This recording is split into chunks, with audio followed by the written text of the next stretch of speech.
Kalau mau membuktikan mana yang lebih otentik, tulisan atau surat. Surat jelas. Ya. Iya kan? Iya. Kalau yang namanya tulisan itu bisa dibuat. Bahkan bukan hanya itu saja, mau memutarbalikkan sejarah seolah-olah Bung Karno menyatakan fakta proklamasi bukan di gedung proklamasi 56, di tempat lain, mirip pengusaha lain. Nah itu kan untuk apa ini semua? Gitu. Sejarah pun mau diputar balik. Kalau memang ini dianggap sejarah, diangkat dong. Jangan justru malah diputar balikkan, di acak-acak sejarah pun mau diputar balik. Ya silakan, kita kan nggak ambil pusing. Iya. Kita lebih cinta, kita lebih senang, kita lebih sayang dengan negara Republik Indonesia. Ya kita punya kewajiban meluruskan, bukan tentang rumah proklamasi atau hadiah. Yang kita luruskan sejarah. Loh kalau mau diuji sahihkan, ya ayo duduk.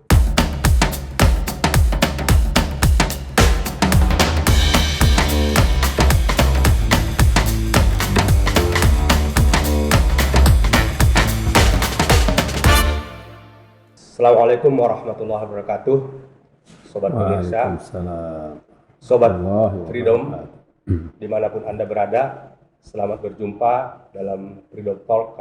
Yang hari ini kita akan berbincang-bincang dengan seorang tokoh, seorang anak keturunan pejuang yang telah menghibahkan lahan mereka untuk sebuah tugu proklamasi, tempat dua pejuang proklamator membacakan teks proklamasi yang sampai sekarang ada tugunya. Dan kita akan bincang-bincang sesuai dengan tema juga, tema hari ulang tahun Republik Indonesia ke-78, yaitu terus melaju untuk Indonesia maju. Nah, kita sapa Syekh Yusuf Martak yang telah hadir bersama kita. Assalamualaikum, Syekh. Waalaikumsalam warahmatullahi wabarakatuh. Apa kabar Bang Marahon? Sehat Alhamdulillah. ya? Terus sebaliknya, apa kabar nih? Alhamdulillah. Kelihatan cerah. Sehat walafiat. Amin. Alhamdulillah. kita, Abang juga. Iya. Kita ingin tahu nih, ya Yusuf Martak, cerita sedikit tentang pemberian ataupun hibah yang diberikan keluarga atas lahan yang ada di Tugu Proklamasi sekarang ya. Bisa diceritakan kenapa sih harus diberikan kepada negara? Kan udah mahal tuh harganya. Iya. Jadi begini Bang. Pertama, saya senang sekali hari ini diundang hadir di acara di tempat Freedom Talk ini, yaitu tema yang dibuka adalah menjelang hari kemerdekaan negara Republik Indonesia yang ke-78. Itu lebih penting Bang. Warna dan nuansa kemerdekaan itu sangat diharapkan oleh rakyat, masyarakat, anak bangsa saat ini agar benar-benar kita ini merdeka, ya merdeka beneran gitu. Merdeka dalam ada hak, merdeka dalam bermasyarakat, berkeluarga, beragama, berbisnis dan lain sebagainya gitu. Insya Allah mudah-mudahan pemerintah bisa mengawal dan melaksanakan kewajiban-kewajibannya. Tadi ada pertanyaan sedikit dari Bang Marahon mengenai sesuatu yang pernah terjadi, komunikasi dan yang dipersembahkan atau dihadiahkan oleh seseorang kepada negara Republik Indonesia. Jadi awalnya begini Bang. Awalnya bapak saya itu bersaudara itu 4 orang. Dia punya adik 1 yang tinggal di Jakarta, kalau bapak saya tinggalnya di Surabaya. Jadi karena si adik ini, Bapak Farej Said Awad Martak, tinggalnya di Jakarta, tentu dia lebih punya jaringan-jaringan kepada pejabat-pejabat dan orang penting. Padahal aktivitas pekerjaan dan bisnis usahanya itu murni tidak ada kaitan dengan pemerintah. Rata-rata ayah saya dan paman saya itu industriawan dan importer. Saat itu importer mobil Holden dan importer mesin TIG Olivetti. Nah, belum ada fax, belum ada macam-macam Bang. Itu mesin TIG Olivetti. Nah, karena punya komunikasi dan kedekatan, intens komunikasi dengan founding father kita, Bapak Bung Karno, saat itu, nah, cerita-cerita Bapak Soekarno saat itu sedang sakit di pengasingan. Nah, sering didatangi, dibawakan obat, dan lain sebagainya, hingga sampai ada herbal, dibawakan madu, karena kenapa madu ini menjadi sesuatu yang harus diangkat, karena saat itu tidak seperti saat ini, untuk membeli madu sekarang dimanapun dengan mudah didapat. Tapi saat itu kalau tidak ada kiriman atau import dari Timur Tengah, susah gitu ya. Nah, sampai saat itu Bung Karno bercerita bahwa ini ada rencana kita akan memproklamasikan kemerdekaan Republik Indonesia. Nah, setelah itu berpikir paman saya, ini mau di mana nanti ini mau disampaikan. Sementara saat itu negara belum punya gedung-gedung yang bisa dijadikan satu acara yang besar. Ini kan acara-acara penting sekali. Akhirnya mencoba mendatangi Bung Karno sekali lagi. Dia bilang, saudaraku, orang tuaku, pejuangku, ini kata paman saya, ceritanya nih bang ya. Satu-satunya jalan semua bisa terlaksana kalau Bung Karno segera sehat dan keluar. Kalau memang itu terjadi, saya menawarkan untuk menyampaikan fakta proklamasi di rumah tinggal saya. Nah, di mana rumah tinggalnya? Di Pegangsaan Timur, Jalan Proklamasi nomor 56. Saya nggak tahu persis, tapi kalau kita lewat hari ini kelihatan besar, mungkin itu sekitar seputaran 10.000 meter lah, di daerah Menteng. Nah, akhirnya dengan bangga, dengan gagah, Bung Karno menyampaikan dengan Bung Hatta fakta proklamasi di gedung proklamasi nomor 56. Ada kebanggaan tersendiri bagi negara dan ada kepuasan bagi keluarga Marta, paman saya khususnya, atas apa inisiatif yang diberikan kepada Bung Karno saat itu. Nampaknya belum puas paman saya ini tadi. Dia berunding pada keluarga, bagaimana kalau rumah ini agar punya nilai sejarah dan menjadi catatan sejarah yang bisa didokumentasikan kalau rumah ini kita hadiahkan kepada pemerintah. Ya, otomatis kaget keluarga kan. Nah, karena alhamdulillah paman saya juga punya rumah di seberang 56 yang saat ini digunakan, dimiliki oleh Partai Demokrat. Jadi berseberangan ceritanya. Nah, jadi dalam kurun waktu yang singkat, keluarga meninggalkan rumah tersebut, rumah dihadiahkan. Nah, ya sedikit pasti membuat kejutan pada saat itu, dan alhamdulillah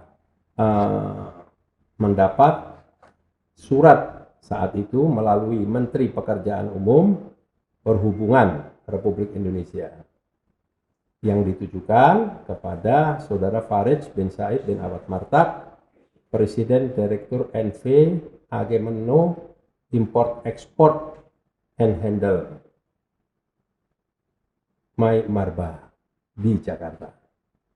Di sini kejelasannya yaitu dengan jalan ini maka pemerintah Republik Indonesia menyampaikan ucapan terima kasih serta menyatakan penghargaan kepada Saudara Farid Said Martak di Jakarta yang telah membantu pemerintah tersebut dalam hal usahanya membeli beberapa gedung di Jakarta. Antara lain gedung Pegangsaan Timur 56, gedung mana untuk pemerintah sangat besar harganya berhubung dengan sejarah kelahiran negara Republik Indonesia. Nah, jadi di sini masih menjadi tanda tanya, Bang. Yaitu dalam hal usahanya membeli beberapa gedung di Jakarta. Ya maaf ini mungkin menurut penghematan kita saat itu pemerintah baru mau merdeka, ya kan mustahil punya ketersediaan dana dan mungkin belum ada kepentingan membeli gedung. Jadi ini nampaknya ada gedung-gedung lain. Tapi Bang, sebelum ini semua kita diskusi atau apa, ini tanggal 14 Agustus tahun 1950. Jadi ini sudah nggak ada, kita ini sudah tidak pernah membahas, kita tidak pernah ini, kita tidak pernah mau tahu. Saya nggak ngerti kok tiba-tiba di tahun 2017 apa 2018 mencuat ini. Saya tiba-tiba dihubungin, saya diwawancara, ditanya sana sini, mau nggak mau. Karena ada beberapa informasi-informasi, distorsi informasi yang mengeklaim ini milik orang Jepang, ini milik ini. Lah ini masa surat negara ini pun nggak valid? Ya itu tadi saya agak bertanya karena terakhir juga ada ngaku sejarawan mengatakan surat itu nggak benar. Ini gimana nih? Loh ya makanya silahkan saja. Kita kan tidak ada kepentingan. Iya, iya. Kalau mau membuktikan mana yang lebih otentik, tulisan atau surat? Surat jelas. Ya. Iya kan? Iya. Kalau yang namanya tulisan itu bisa dibuat. Ya. Bahkan bukan hanya itu saja, mau memutarbalikkan sejarah seolah-olah Bung Karno menyatakan fakta proklamasi bukan di gedung proklamasi 56, di tempat lain, mirip pengusaha lain. Nah ini kan untuk apa ini semua? Gitu. Sejarah pun mau diputar balik. Kenapa dalam kurun waktu sekian tahun saja kok jadi kayak begini negara ini? Ini jadi pertanyaan. Jadi kami tidak ini. Ada lagi surat langsung yang ditulis oleh tangan founding father kita Soekarno.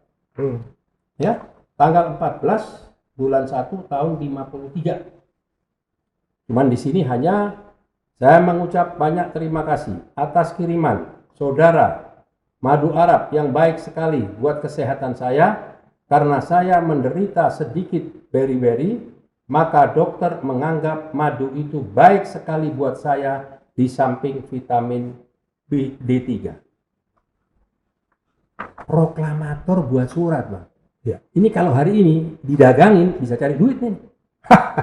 Iya. Bisa gede itu. Wah, bukan gede lagi sama pengkhianat-pengkhianat ini tadi. Iya. Yang apakah kita pakai? Iya. Apakah karena kita bawa?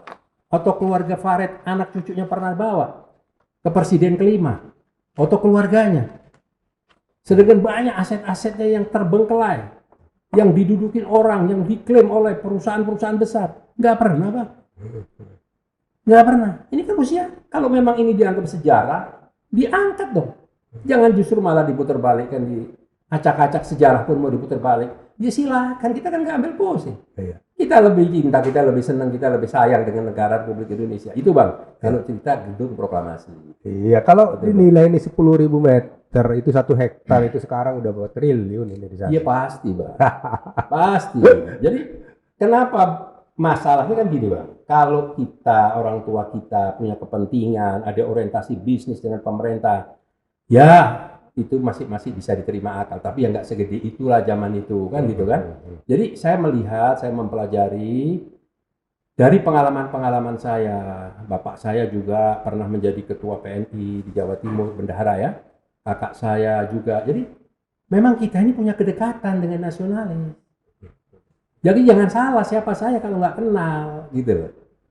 Nah boleh dicek Abdullah Muhammad Marta, ketua di Jawa Timur PNI dan lain sebagainya. Jadi bukan ngerampok dulu baru membayar hasil rampokan dengan hadiah. Enggak.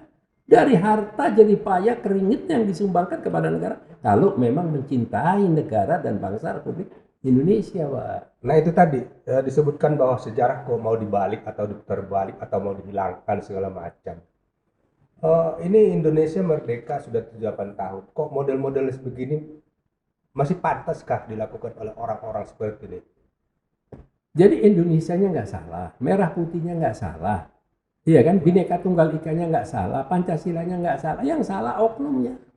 Orang-orang sampah-sampah peradaban dikasih panggung, dikasih kursi, dikasih jabatan, diajak duduk bareng, dikasih duit, dipiara. Ya apa kerjanya coba? Masa anjing dipiara untuk tidur atau beribadah. Ya anjing gonggong lah bang. Ya sudah sekarang. Jadi kita ini sama aja dengan di hutan. Merasa ini enggak ketika mereka mau coba putar balik fakta sejarah ini, ada merasa apa ya dalam hati atau bagaimana dari keluarga Marta?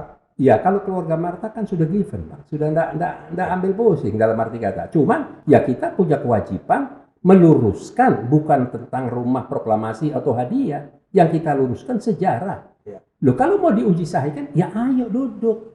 Anda punya apa, bukti apa, silahkan diumumkan. Nanti kan ada ahli sejarah. Iya kan? Ada ahli sejarah, ada yang menguasai, mengerti museum, segala macam, data, dokumen. Selesai. Iya kan? Bukan masalah pemutarbalikan sejarah itu harus diatasi atau menjadi beban satu kelompok atau satu keluarga. Tapi ini kan negara milik bersama gitu. Iya, negara milik bersama dan itu sudah merdeka. Tadi disebutkan juga bahwa kita harus merdeka dari segala hal. Merdeka dalam beragama, merdeka dalam ekonomi, segala macam. Saya ingin tahu juga nih sekarang ini bagaimana Ustaz Marta melihat merdekanya terhadap agama di Indonesia ini. Karena banyak juga yang kita lihat sudah 78 tahun ini belakangan malah banyak yang dikriminalisasi ulamanya, banyak yang dituduh intoleran dan segala macam. Ini merdeka loh, kok masih ada kata-kata seperti ini. Iya. Jadi kan gini Bang. Sejarah berdirinya negara Republik Indonesia bangsa ini pasti tidak lepas dari perjuangan-perjuangan para ulama, para tokoh, para kiai, para habaib dan lain sebagainya. Dan seluruh komponen baik dari umat Islam maupun umat yang beragama lain. Itu mutlak, Bang. Cuman mau tidak bisa dipungkiri mayoritas penduduk Republik Indonesia adalah umat Islam. Mustahil mayoritas tidak banyak yang berjuang dibanding yang agama non-Islam. Itu mutlak. Satu dulu. Yang kedua, setelah semuanya ini berjalan, ada pemutarbalikan sejarah dan ada kesan seolah-olah menafikan nilai-nilai perjuangan baik itu dari para ulama, para bangsa, para umat Islam, bahkan bukan hanya itu saja kalau saya lihat. Sampai pahlawan-pahlawan pun sudah mulai mau direkayasa, bukan si ini tidak punya ini, yang diangkat, yang dibuat patungnya. Bahkan sampai ada monumen patung dibongkar. Kalau tidak salah Jenderal Sudirman. Nah ini kan jadi aneh nih. Jadi ada apa ini semua begitu. Nah makanya kalau Bung Karno bilang kan yang namanya merdeka itu adalah berdaulat dalam ekonomi, berdaulat dalam budaya, iya kan? Berdaulat dalam politik. Nah ini sekarang apa yang kita berdaulat? Ekonomi tergantung asing. Budaya kita itu budaya barat. Iya kan? Politik materialis transaksional. Sudah keluar semua. Keluar dari jalur semua. Nah, kalau ada bilang katanya, wah tidak ada itu namanya kriminalisasi ulama. Oh ini juga ada yang bersama kami ulama. Iya, betul. Cuman pertanyaan, kalau ulama kita dikriminalisasi karena membela agama, membela bangsa, membela rakyat. Ulama yang bersama mereka membela apa? Mestinya kalau ada ulama yang dianggap ini ulama bagus, ulama ini toh tidak dikriminalisasi, nah kita berharap ulama dan tokoh dan kiai ini ikut turun menengahi. Apalagi yang punya posisi di pemerintahan. Barulah adem bang negara ini bang. Tapi jangan masuk ruangan ber-AC, kursi empuk, tempat tidur yang namanya Dunlopillo, udah lupa semuanya. Nah akhirnya apa? Yang ada umat ini berjuang sendiri-sendiri. Iya. Nah ini nggak boleh dibiarkan terjadi. Ya itu tadi memang kita merasakan terjadinya hal-hal yang agak aneh ya belakangan ini. Bisa juga diceritakan hal yang aneh tadi kalau saya katakan ada kriminalisasi lah, tuduhan intoleran lah, itu dalam konteks apa sih? Ada politis saja apa memang itu disetting? Ya saya sepakat. Mungkin bagi kita yang merasa bahwa ini yang dikriminalisasi ini kan hanya satu kelompok, dua kelompok tertentu yang mungkin banyak bersuara, banyak ini. Nah, apakah kelompok ini yang dianggap banyak suara, banyak protes, banyak ini aksi, sudah pernah diajak diskusi, sudah pernah ditanya kenapa melakukan ini? Kita ini Bang, mengangkat sesuatu permasalahan tidak langsung ujuk-ujuk turun di jalan Bang. Kita melakukan komunikasi, kita melakukan pertemuan untuk minta klarifikasi, kita membuat surat pemberitahuan, berikutnya kita buat surat pernyataan. Sampai yang surat pernyataan, sikap, pandangan, dan lain sebagainya ini pun tidak ditanggapi, barulah kita mau apa lagi? Yang menyampaikan secara aksi turun ke jalan. Tapi alhamdulillah dari 2016 sampai 2023, jangankan lagi manusia, semut pun tidak pernah diinjak oleh kita. Tapi kebaikan, ketulusan, kemurnian kita tanpa pamrih, tanpa dibayar, buktikan kalau memang ada yang pernah bilang, kenapa nggak pernah diangkat? Diangkat dong. Si A, si B terima duit, si angkat dong. Kan nggak pernah Bang. Iya. Kan nggak pernah terjadi. Nah jadi itulah mereka kecewa, sakit hati. Kok ini tulus, kok ini begini, kok ini begini. Nah mulailah di framing. Nah itulah tadi balik lagi. Adanya operator anjing menggonggong. Sampah peradaban. Kerjanya cuma itu doang. Satu orang itu Bang sampai punya anggota 20, 30. Bayangin. Ya. Dirangkul. Yang kemarin dihina-hina, kemarin dipojokkan, sekarang dirangkul sama kandidat-kandidat yang mau maju. Jadi sudah makin carut marut. Ya, ada pesan khusus di akun RI ke-78 ini barangkali. Silakan. Ya, terima kasih. Saya berharap kepada anak bangsa, ya, khususnya masyarakat Republik Indonesia yang punya akses, yang punya kedekatan dengan pejabat, pemerintah, dan lain sebagainya. Marilah rehat sejenak. Kita menyambut hari kemerdekaan ini dengan tulus ikhlas, kebersamaan. Jangan saling memojokkan, jangan saling memframing, intoleran dan lain sebagainya. Apa yang dilakukan oleh intoleransi, yang dinamakan intoleran sampai hari ini, ternyata minoritas mulai menginjak mayoritas. Dan itu sudah terbukti di beberapa negara. Nah, ini pesan saya, kita buka ruang diskusi. Silahkan nyari alamat, nomor telepon saya tidak akan sulit, atau toko-toko yang lain. Ajak duduk bersama. Ayo rembuk bersama. Mau dibawa kemana negara ini? Siapa yang mau kita usung? Siapa yang mau kita majukan? Kalau mau berkompetisi, kita berkompetisi yang sehat. Fair, jujur, adil, dan rahasia. Itu baru Bang. Jadi kalau itu bisa direhat saja Bang. Saya nggak minta jangka panjang. Kalau bisa rehat, itu biasa fit untuk start lagi Bang. Wah, udah bersyukur sama sekali. Syukur sekali. Syukur sekali Bang. Ya, Sobat Freedom, itu tadi perbincangan kita dengan Syekh Yusuf Martak atau Ustadz Yusuf Martak yang mengulas tentang kemerdekaan. Pesannya, kita rehat dulu katanya gitu.